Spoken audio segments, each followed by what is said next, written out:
SPN 9 news देख रहे हैं आप और आपके साथ मैं हूं अनुजा। इस रिपोर्ट में हम बात करेंगे उत्तर प्रदेश विधानसभा चुनाव के बारे में। 2022 में उत्तर प्रदेश में विधानसभा चुनाव होने हैं, जिसके लिए कांग्रेस पार्टी अभी से ही चुनाव की तैयारियों में जुट गई है। इसे लेकर कांग्रेस पार्टी कई कार्यक्रम भी कर रहे हैं और कई अभियान भी चला रही है।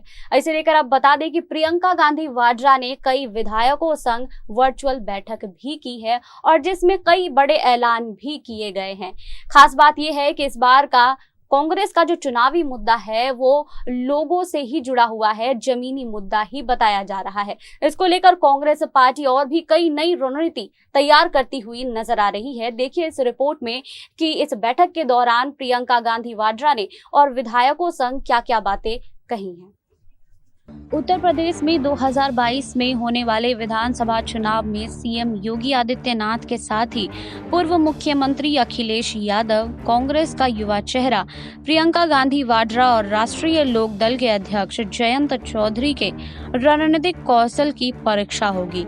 इस विधानसभा चुनाव में ये चारों चेहरे अपने अपने दल के सेनापति बनकर मैदान में उतरेंगे। विधानसभा चुनाव 2022 में राजनीतिक दल ही नहीं बल्कि देश और प्रदेश की राजनीति पर प्रभाव डालने वाली नई सियासी पीढ़ी की साख भी दांव पर होगी। यह चुनाव मुख्यमंत्री योगी आदित्यनाथ के साथ ही समाजवादी पार्टी के अध्यक्ष अखिलेश यादव, प्रियंका गांधी वाड्रा तथा जयंत चौधरी के रणनीतिक कौशल की बड़ी परीक्षा लेने जा रहे हैं। वहीं ऊर्जा और जुनून से चमकते लगभग हम उम्र यह नौजवान नेता इस बार अपने अपने दल के सेनापति के रूप में मैदान में होंगे। योगी आदित्यनाथ के सामने बुलंद भगवा झंडा थामे रखने के साथ ही प्रतिद्वंदियों के सामने पार्टी का अस्तित्व बचाने की चुनौती है। विधानसभा चुनाव इस बार बेहद दिलचस्प होंगे, इसमें कोई संदेह नहीं है। लगातार चुनावों में प्रचंड बहुमत हासिल कर रही भाजपा आत्मविश्वास से लैस है, जबकि सपा, बसपा और कांग्रेस जातिगत गणित बिछाने में लगी है। गठबंधन की खुली घोषणा अभी किसी ने नहीं की है, लेकिन छोटे छोटे दलों को जोड़ने की जुगत के बीच एक दो बड़े दल फिर साथ आ जाएं तो उससे भी इनकार नहीं किया जा सकता है। प्रदेश में हर दल का अपना संगठन है जिसे मजबूत करने में वह जुटे हैं। दिलचस्प यह है कि प्रमुख दलों में सिर्फ बसपा को छोड़कर बाकी सभी पार्टियों के झंडावरदार नई पीढ़ियों का नेतृत्व करते हैं। वहीं आपको बता दें कि सत्ताधारी दल से ही शुरू करते हैं। साल 2017 के विधानसभा चुनाव में भाजपा ने मुख्यमंत्री प्रत्याशी घोषित नहीं किए थे। प्रचंड बहुमत मिलने के बाद गोरखपुर से 5 बार सांसद रहे योगी आदित्यनाथ को मुख्यमंत्री बनाया गया था। 4.5 वर्ष तक योगी ने अपने अंदाज में काम किया। 1.5 वर्ष की कोरोना आपदा के बावजूद कई क्षेत्रों में उपलब्धियां हासिल की। यही वजह है कि भाजपा उन्हीं के चेहरे पर 2022 में लड़ने जा रही है चुनाव। और पिछले विधानसभा चुनाव में भाजपा 403 में से 312 सीटें जीती थी। अब जीत को दोहराने की जिम्मेदारी योगी आदित्यनाथ के कंधे पर है। वहीं जग जाहिर है कि मुलायम सिंह यादव की मेहनत से ही समाजवादी पार्टी सत्ता हासिल करती रही है। 2012 का विधानसभा चुनाव भी पूर्व मुख्यमंत्री मुलायम सिंह के नेतृत्व में ही लड़ा गया। बहुमत पर उन्होंने बेटे अखिलेश यादव को मुख्यमंत्री की गद्दी सौंप दी। इसके बाद पार्टी और परिवार में आंतरिक मतभेद हुए और अखिलेश ने बतौर राष्ट्रीय अध्यक्ष पार्टी की बागडोर अपने हाथ में ले ली। 2017 का विधानसभा चुनाव व कांग्रेस तो 2019 का लोकसभा चुनाव सपा के साथ गठबंधन कर लड़े। दोनों बार निराशा हाथ लगी। अब बसपा जैसी सोशल इंजीनियरिंग के साथ ब्राह्मणों को जोड़ने की रणनीति के साथ अखिलेश मैदान में है।